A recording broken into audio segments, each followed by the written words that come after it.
That President Obama mentioned in his remarks to the United Nations.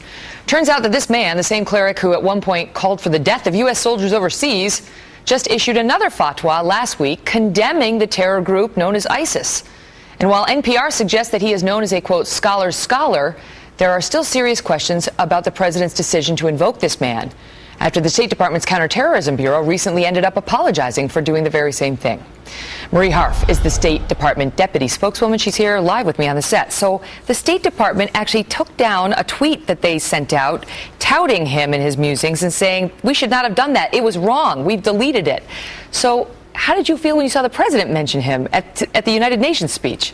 Well, Megan, thank you for having me, first of all, in set tonight. I think that what the president was saying is that we need respected voices in the Muslim world to stand up and reject ISIS's ideology. We need people who other Muslims listen to stand up and do that. And this cleric that you mentioned, this scholar, as you mentioned in your opening, has done that. Those aren't my words. I know, but you mentioned it. He issued a fatwa against ISIS. And if we can have these leaders use their platforms in the region to reject this really hateful ideology, that will help us in our fight against ISIS. I mean, it's good he issued a fatwa against ISIS, but he also issued that other fatwa against us, where he called for Muslims to go kill American troops back in 2004. This is a problem, Marie. Well, I think there's some misinformation out there about some of the things he may or may not have said in the past. There's no misinformation about this. He was the vice president of the organization that was headed by a terrible man named Sheikh Karadari, who we won't even let in the United States.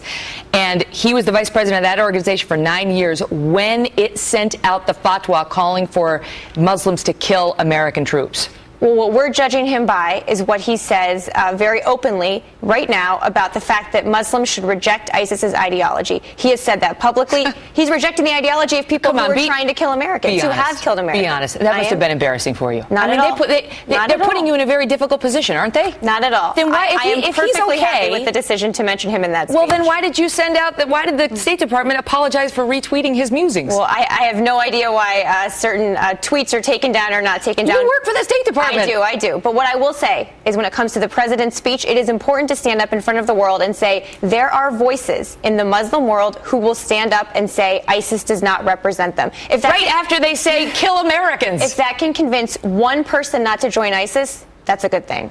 All right. You handle yourself well. I apologize because they put you in a very difficult position today. It wasn't me. It was them. Let's talk about the president's remarks and where we stand now with respect to this group, ISIS, because we had conflicting information today on whether there is some imminent threat to the homeland, and whether it's from ISIS or it's from a lone wolf. The Iraqi prime minister came out today and said the subway systems are basically going to get attacked. Has that been thoroughly debunked? It has. And actually, the Iraqi prime minister himself spoke to State Department officials and to the vice president in a meeting this afternoon, saying that he was not saying there was a direct threat to the United States, that he was answering a general question about the threat that foreign fighters could pose.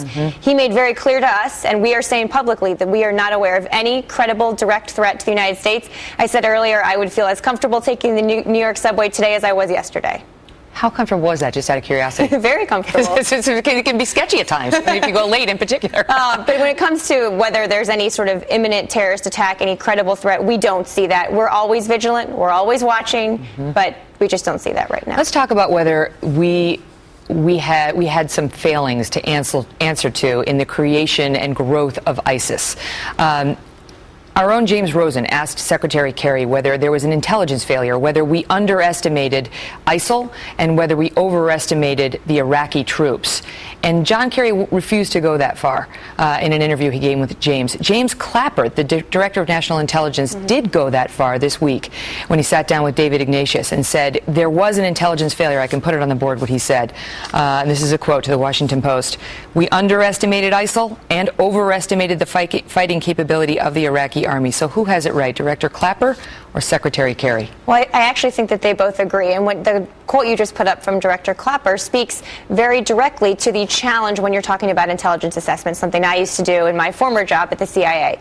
When you look at the strength of a fighting force, when you look at the strength of a terrorist group, you are constantly reevaluating that. And I do think that people did not expect the Iraqi army to melt away in the way that it did. We did not. I think ISIL probably was actually surprised by that. We did not expect them to just disintegrate in places like we saw. That was a surprise to many people, including, I think, the Iraqis. Let's talk about that, that, because I just spoke about this in my last segment, that General Keane, respected man, former Vice Chief of Staff of the Army, has said this is part of our problem over there in not sending in combat troops, troops on the ground, boots on the ground, saying that's a weak hand we're trying to play with this Iraqi army. And that he says if we don't ultimately send in American combat troops, and I quote, we're going to lose.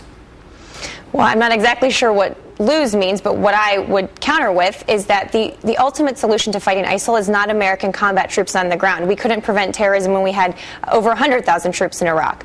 The ultimate answer is what we're doing, and it's taking targeted military action to really degrade the capabilities of these groups, take out their leadership, take out their networks, take out their financing with these oil refineries, and then build a force on the ground that can hold this territory long term. Ooh. That the Iraqi security forces in Iraq, we know that there are pockets of... Those are the guys who just got rounded up. They are. Killed by chemical weapons, and their fellow countrymen did not save them. We know there are still pockets of capable fighters. What we are going to do is send in American military advisors, which we've already been doing, to help them get back on their feet. We're going to send them weapons. How are they going to advise them in a way that's going to lead to a better result than all the other advising we've been doing over these past years? Well, we've really ramped up our efforts there. We've ramped up our efforts to arm them. We've given them more arms. We've given them more training. But they put the arms down and then they run. They're not anymore. I will say, if you've looked at what the Iraqi military has done in conjunction with us over the past several weeks and months now, really they've stepped up to the plate. There's a big challenge here, but we are going to stand by them as we do,